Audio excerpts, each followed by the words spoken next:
Yeah, I love cooking, but this artistic preparation, that is a work of art by itself. And you don't want to disturb don't want to spoil it, do you? No, that's it. It's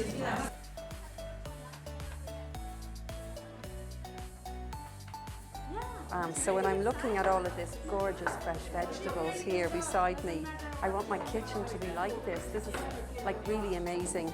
So how do we do these? Long strips. This looks already yummy. Yeah, I know all of it looks yummy even without them being cut up. Love it. Thank you.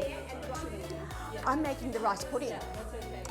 So, and the idea of this is to make it very small, but to ensure it still has a little bit of the crunchiness while you're eating the rice pudding.